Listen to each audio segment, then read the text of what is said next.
যারা দেশের সম্পদ নষ্ট করেছে বা ছাত্রদের আন্দোলনকে কাজে লাগিয়ে দেশের সম্পদ নষ্ট করেছে তাদের নাকি সিসিটিভি ফুটেজ দেখে দেখে শনাক্ত করছে পুলিশ। কিন্তু যেসব ছাত্রদের পুলিশ হত্যা করলো, ভিডিও ফুটেজ থাকা সত্ত্বেও পুলিশ অস্বীকার করলো কেন? তারা ভিডিওর মাধ্যমে অপরাধীদের ধরছে, ভালো কথা, কিন্তু আবু সাইদ হত্যার ভিডিও ফুটেজ তাদের কাছে মিথ্যা। পুলিশের দাবি আবু সাইদ নাকি দুর্বৃত্তদের গুলিতে মারা গিয়েছে, এমনটাই এফআইআর এ লেখা হয়েছে। জাস্ট একটু শুনুন। সে দায়ের করা মামলায় ভিন্ন তথ্য দেখা গেছে।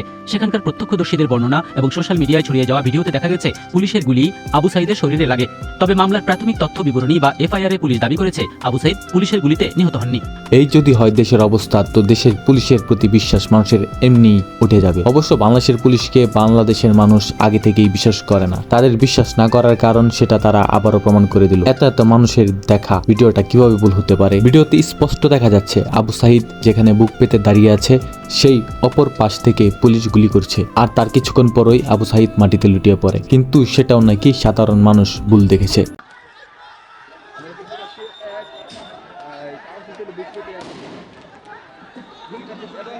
এবং তার ঘরের মধ্যে একটা গুলি লাগতে হয়েছে।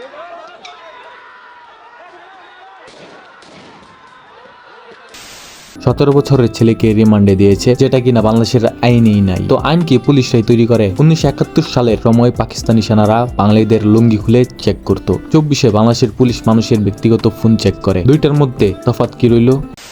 এত এত অন্যায়, অত্যাচার, জুলুম, অসহায় মা বাবার বুক খালি করা মানুষ একটা সময় হয়তো মেনে নিবে, কারণ মানতে বাধ্য করা হবে। অসহায় বাবা মায়েদের কান্না অভিশাপ হয়ে লাগবে। মিথ্যা সাজিয়ে মিথ্যা বানিয়ে বলছে নাকি সত্যি বলছে মানুষ যথেষ্টই বুঝে। মানুষ এখন বোবার মতো হয়ে গেছে, কারণ বাংলাদেশের আইনের মতো চলে না, যার ফলে কেউ কিছু বলতে গেলেও বলতে পারে না। ঠিক এই গানটার মতো। রাজার রাজ্যে সবাই গোলাম করতে হবে রাজার সুনাম, না হয় তোমার কল্লা যাবে, বিরাট কঠিন শাস্তি পাবে। যারা ছাত্রছাত্রী ছিল তারা কখনো দেশের সম্পদ নষ্ট করবে না। তাদের ব্যবহার করে অন্যরা যারা সুযোগ লুটেছে তাদের আইনের আওতায় আনা হোক।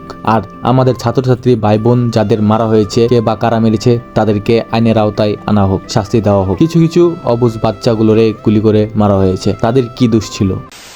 যেসব ছাত্রদের মিথ্যা মামলা দিয়ে গ্রেফতার করা হয়েছে তাদের মুক্তি দেওয়া হোক। এখন বাংলাদেশে আইনের মতে কেউ নিজের অধিকার আদায়ের জন্য আন্দোলন করলেই সে সরকার বিরোধী। নিজের অধিকার আদায়ের অধিকার সবারই রয়েছে।